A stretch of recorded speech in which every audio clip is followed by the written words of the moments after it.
Hello everyone, I am Priyanka Gaur. Welcome back to my channel learning with pace. तो MCQ series को आगे बढ़ाते हुए चलते हैं। तो आज की वीडियो का जो फर्स्ट क्वेश्चन है वो यहाँ से शुरू होता है। अगर आपने प्रीवियस वीडियोस नहीं देखी हैं तो आप डिस्क्रिप्शन बॉक्स में देखेंगे तो इसका लिंक मिल जाएगा। प्लेलिस्ट में भी आपको सारी सीरीज़ मिल जाएगी, तो आप वो वीडियोज़ देखना बिल्कुल मत भूलना। बहुत सारे इंपॉर्टेंट क्वेश्चन हमने ऑलरेडी कर लिए हैं।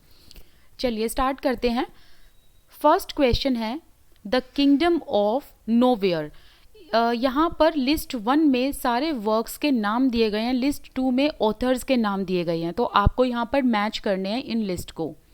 पहला वर्क है the kingdom of nowhere, second one is the temple of glass, next one is dance of 7 deadly since and the last one is book of martyrs. Side में authors के नाम दिए गए हैं, एक बार ऑथर्स भी देख लेते हैं। George Fox, William Dunbar, Thomas More, John Lydgate. तो यहाँ पर हम एक बार इसको मैच कर लेते हैं, फिर हम इन वर्क्स के बारे में वन बाय वन बात करेंगे। सबसे पहला है the kingdom of nowhere, it was written by Thomas More. Next one is the temple of glass, it was written by John Lydgate. Next one is dance of 7 deadly sins, it was written by William Dunbar. And the last one is Book of Martyrs, it was written by George Fox. तो यहाँ पर हमने match कर लिए हैं, तो इसका जो करेक्ट ऑप्शन है वो क्या बना? द किंगडम ऑफ नोवेयर के ऑथर कौन है? थॉमस मूर। तो ऑप्शन नंबर इसमें थर्ड ठीक है। द टेम्पल ऑफ ग्लास के जो ऑथर है वो हैं जॉन लिडगेट, फोर्थ ऑप्शन करेक्ट ठीक है। नेक्स्ट वन है डांस ऑफ 7 डेडली सिंस, इसके ऑथर कौन है? विलियम डनबार, तो सेकंड ऑप्शन करेक्ट है। अब जो लास्ट यहाँ पर वर्क दिया है बुक ऑफ मार्टर्स, उसके ऑथर कौन है? जॉर्ज फॉक्स, तो इसमें फर्स्ट ऑप्शन करेक्ट है। तो दैट मीन्स अगर हम इन ऑप्शंस को देखें तो यहाँ पर D option is correct one. अब हम सभी एक बार ऑथर्स की वन बाय वन बात कर लेते हैं, सारे वर्क एक बार दोबारा से देख लेते हैं। सबसे पहले तो बात करते हैं द किंगडम ऑफ नोवेयर, इसको आप एक और नाम से जानते हैं यूटोपिया। यूटोपिया बहुत ही फेमस वर्क है थॉमस मूर का। Utopia is kind of a world that exist only in imagination, एक ऐसा वर्ल्ड है, एक ऐसा परफेक्ट वर्ल्ड है जो सिर्फ और सिर्फ इमेजिनेशन में एग्जिस्ट करता है। क्योंकि थॉमस मूर ने इस वर्ल्ड को दिखाया है कि यहाँ पर सभी लोग पीसफुली रहते हैं, मतलब सभी लोग शांति से रह रहे हैं, सेल्फ कंटेन्ड हैं, सभी लोगों में आत्मसंतुष्टि है and they share common values, common way of life and common culture. तो देखिए ऐसा वर्ल्ड जहाँ पर सभी लोग परफेक्टली एक दूसरे के साथ पीसफुली रह रहे हैं, तो ऐसा वर्ल्ड क्या एग्जिस्ट करता है? It exist nowhere, it exist only in imagination. तो इसीलिए टाइटल का नाम क्या है? यूटोपिया। एंड यूटोपिया का मतलब भी क्या होता है?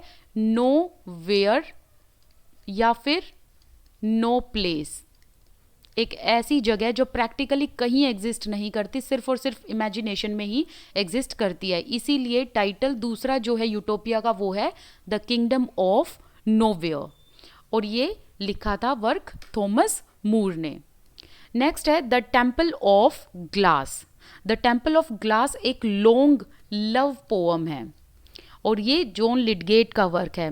और इसमें ज़्यादा आपको याद रखने का कुछ है नहीं, मतलब ज़्यादा ज़रूरत नहीं है आपको इसमें कुछ याद रखने की, बस आपको लिडगेट के वर्क्स पता होने चाहिए। इसके अलावा इनके कौन कौन से इंपॉर्टेंट वर्क हैं, जैसे कि complaint of black night, next one is Troy book, next one is the fall of princess, and एक और इनका जो वर्क है जो काफ़ी इंपॉर्टेंट है वो आपको याद रखना है, द सेज ऑफ थीब्स।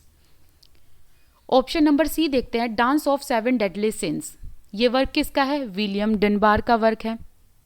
और ये वर्क में विलियम डनबार ने कॉमिक सीरीज दिखाई हैं और इसका सेटअप किसमें किया है? हेल में किया है, जिसमें इन्होंने 7 डेडली सिंस दिखाई हैं। जैसे कि अगर मैं कुछ एक के नाम बताऊं तो pride, anger, envy, greed et cetera. Okay, next one is book of martyrs.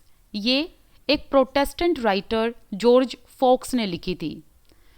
ये खुद प्रोटेस्टेंट थे, तो इसीलिए इन्होंने इस वर्क में भी प्रोटेस्टेंट की सफरिंग को बताया है कि प्रोटेस्टेंट ने किस तरीके से सफ़र किया under Roman Catholic church. Okay, moving to the next question. I hope आपको प्रीवियस क्वेश्चन क्लियर हो गया होगा।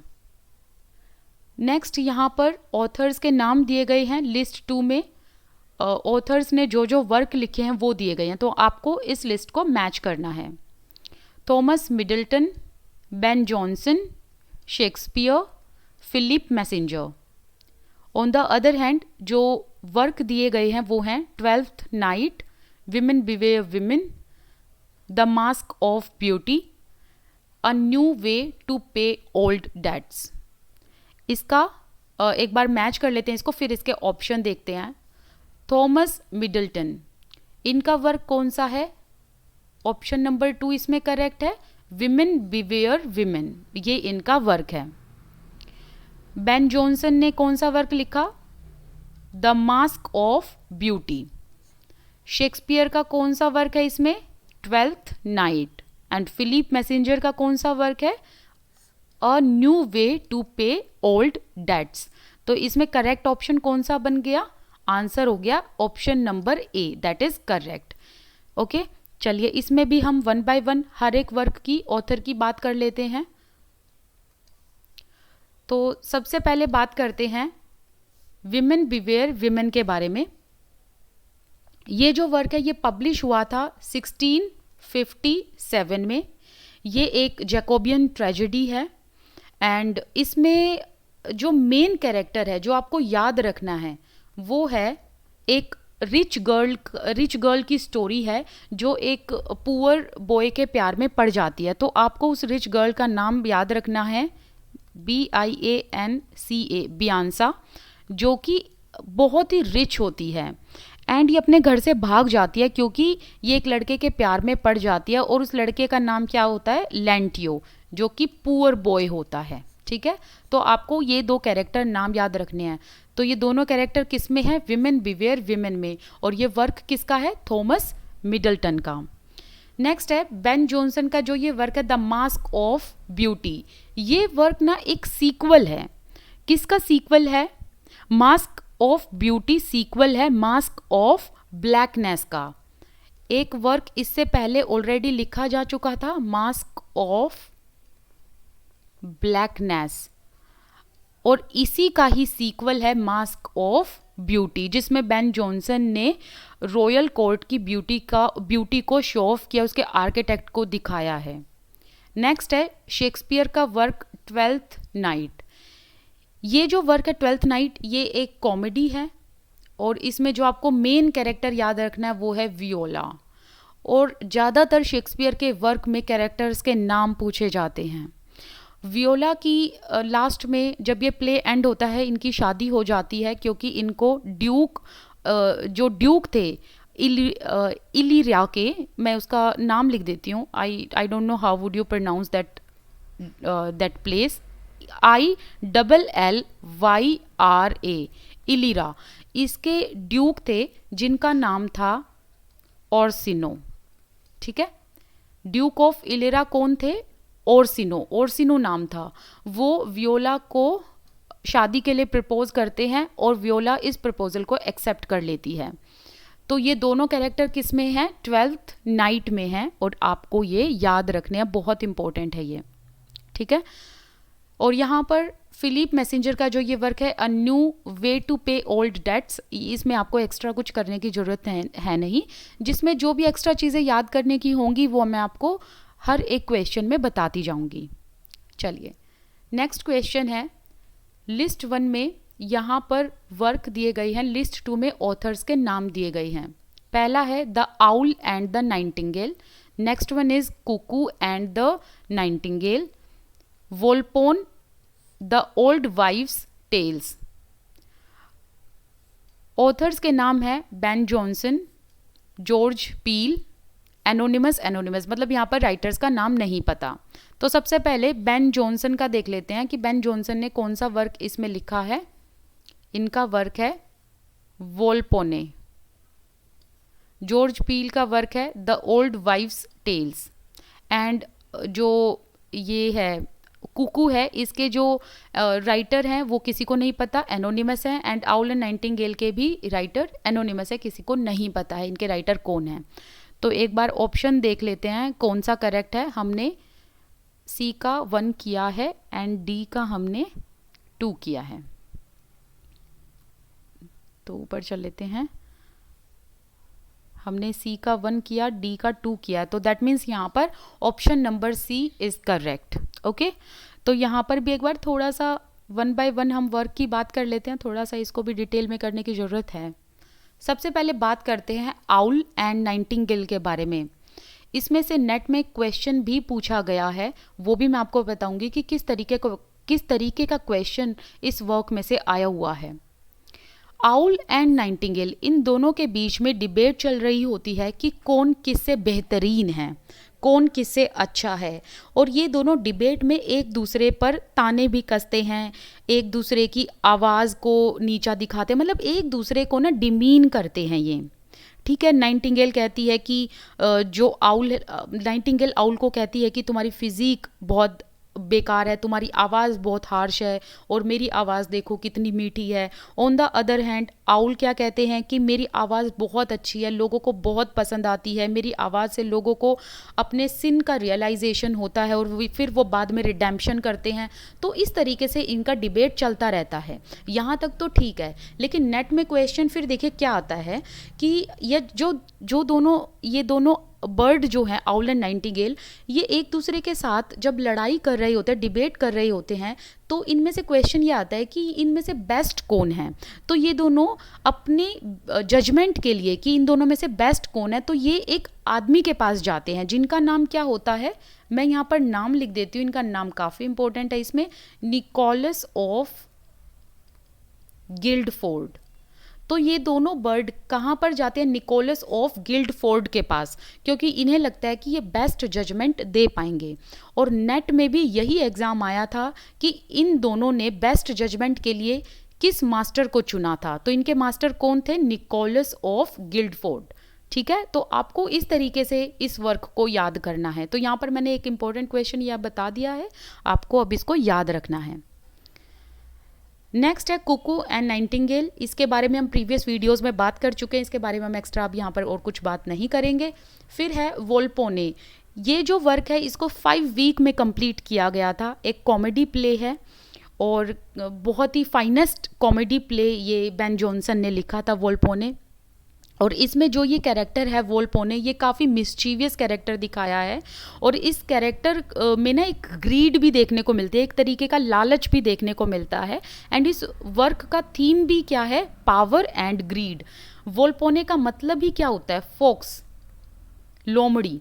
तो यहीं से आप देख सकते हो कि टाइटल में ही मीनिंग दिख रहा है, वर्क का थीम दिख रहा है कि काफ़ी कनिंग कैरेक्टर ये दिखाया गया है, ग्रीड इसके अंदर दिखाई गई है। और यहाँ पर बेन जॉनसन ने वोल्पोने में सभी कंटेम्प्रेरी राइटर्स पर ताने कसे हैं।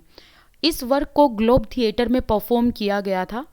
ठीक है, नेक्स्ट है द ओल्ड वाइव्स टेल्स। ये वर्क किसका है, ये है जॉर्ज पील का वर्क। बस आपको इसमें इतना ही ध्यान रखना है। चलिए नेक्स्ट क्वेश्चन देख लेते हैं। लिस्ट 1 में वर्क दिए गए हैं, the mourning bride, the gentleman dancing master, the sullen lovers, Don Carlos. और लिस्ट 2 में ऑथर्स के नाम दिए गए हैं, William Wycherley, Thomas Otway, William Congreve, Thomas Shadwell. तो देखते हैं किसमें कौन सा ऑप्शन करेक्ट है। The mourning bride, it was written by William Congreve, तो option number 3 is correct. The gentleman dancing master, ये वर्क किसका है, विलियम विचर्ले का, option number 1 is correct. The sullen lovers, ये वर्क है थॉमस शेडवेल का। Next है don Carlos, ये वर्क है डॉन कैरलोस किसका वर्क है, थॉमस ओटवे का। तो ऑप्शन देखते हैं कौन सा करेक्ट बना, 3, 1, 4, 2। ओके, ऑप्शन देख लेते हैं, 3, 1, 4, 2, option number C is correct. एक बार हम इन वर्क्स की बात कर लेते हैं, जो भी इसमें इंपॉर्टेंट पढ़ने लायक है वो पढ़ लेते हैं। सबसे पहले बात करते हैं द मॉर्निंग ब्राइड के बारे में। कॉन्ग्रीव ने वैसे तो कॉमेडी लिखी है, लेकिन कॉन्ग्रीव ने एक ट्रेजेडी भी लिखी है, and this is the only tragedy that written by William Congreve, only tragedy. और कौन सी है? The mourning bride. 1697 में ये वर्क आया था। इसमें ना ज़्यादातर इस वर्क से कोट पूछे जाते हैं, तो मैं आपको 2 कोट बता देती हूँ जो फ्रिक्वेंटली पूछे जाते हैं। मैं यहाँ पर उन कोट को लिख तो सकती नहीं हूँ, लेकिन मैं आपको बता देती हूँ, तो आप ध्यान से सुनना। देखिए पहली कोट कौन सी है? Music has charms to soothe a savage breast. ठीक है, music has charms to soothe a savage breast. तो यहाँ पर एक चीज़ ध्यान रखना, मैंने सैवेज बीस्ट नहीं कहा, सैवेज ब्रेस्ट कहा है, तो ये चीज़ ध्यान रखना कोट में। तो इस कोट का मीनिंग क्या है कि म्यूजिक हैज़ चार्म्स, मतलब म्यूजिक के पास पावर है to soothe a savage breast. That means कि अगर कोई इंसान एग्रेसिव है, कोई इंसान रफ है, उसको भी काम कर देता है म्यूजिक। मतलब म्यूजिक के पास वो पावर है कि वो एग्रेसिव से एग्रेसिव एंड एंग्री इंसान को भी काम कर देता है, मतलब उसे शांत कर देता है। नेक्स्ट एक और कोट है, heaven has no rage like love to hatred turn, nor hell of fury like a women स्कोन्ड।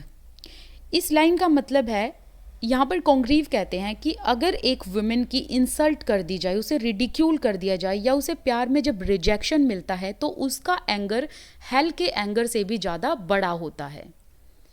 ठीक है, तो यहाँ पर आपको ये 2 कोट याद रखनी है। मैं दोबारा से कोट आपको बता देती हूँ। फर्स्ट कोट है, music has charms to soothe a savage breast. Second quote is, heaven has no rage like love to hatred turned, nor hell of fury like a woman scorned. Okay, next work है the gentleman dancing master. ये work किसका है? William Wycherley का ये work है, and ये William Wycherley का second work है, सेकंड प्ले है। और ये कब आया था वर्क? 1672 में आया था। विलियम विचर्ले के और कौन कौन से वर्क हैं? The country wife, the plain dealers, love in wood. और जो ये वर्क है द जेंटलमैन डांसिंग मास्टर, इसमें मेन एक कैरेक्टर है जो आपको याद रखना है, हिप्पोलिटा। नेक्स्ट है द सुलन लवर्स। ये एक प्रोज कॉमेडी है, प्रोज कॉमेडी। ठीक है, और ये वर्क किस पर बेस्ड है? ये वर्क मोलियर के वर्क पर बेस्ड है। मोलियर के किस वर्क पर बेस्ड है? लेस फेचोक्स। ठीक है, इस वर्क पर बेस्ड है, और ये क्वेश्चन बहुत बार पूछा भी जाता है। नेक्स्ट है डॉन कैर्लोस, जो कि थॉमस ओटवे का वर्क है। बस आपको इसमें इतना ही याद रखना है। एक चीज़ और याद रखना, जो हमने ये थॉमस शेडवेल के बारे में किया कि थॉमस शेडवेल ने द सुलन लवर्स लिखी थी, एक प्रोज कॉमेडी। थॉमस शेडवेल 1689 में पोइट लॉरिएट के तौर पर अपॉइंट भी हुए थे। Dill, next one is Videna, next one is Mephistophilis, next one is अपोलियन।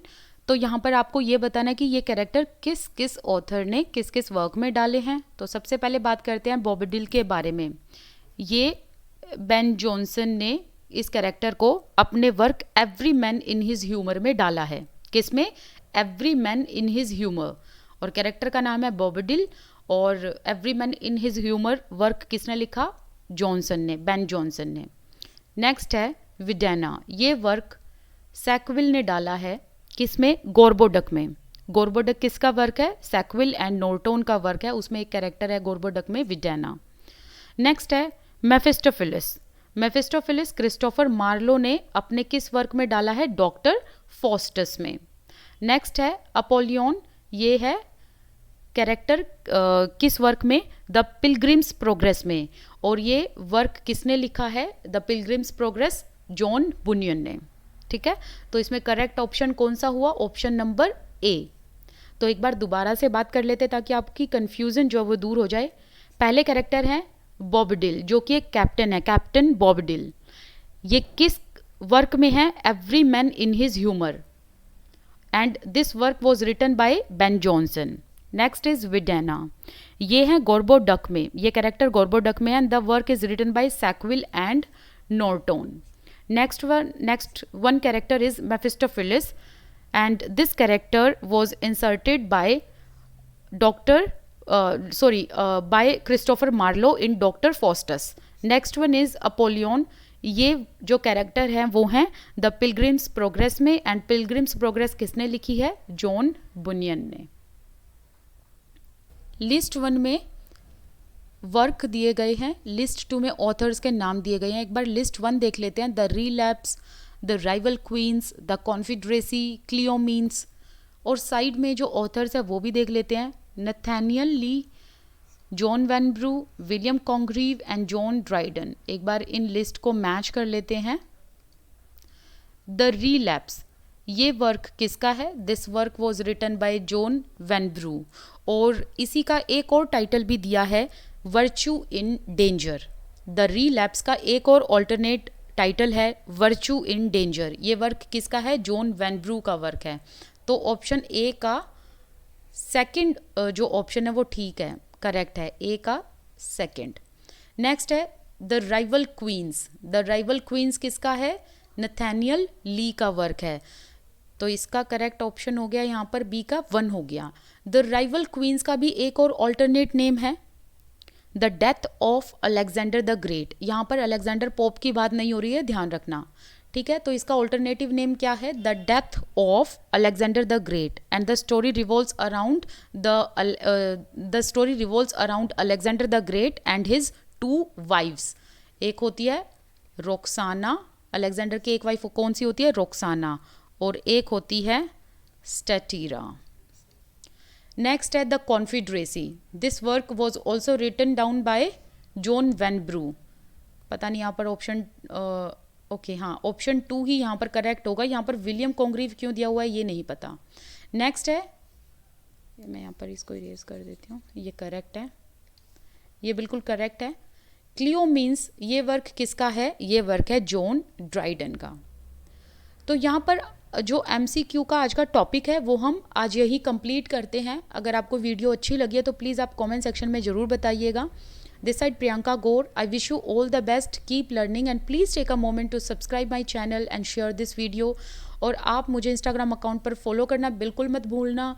And यहाँ पर यूज़र नेम भी दिया हुआ है इंस्टाग्राम अकाउंट का, प्रियंका गौर 8। एंड आप मेरे साथ टेलीग्राम ग्रुप पर जुड़ना बिल्कुल मत भूलना, बिल्कुल भी मत भूलना, क्योंकि यहाँ पर आपको PDF मिलती रहती हैं। Thank you so much, keep learning.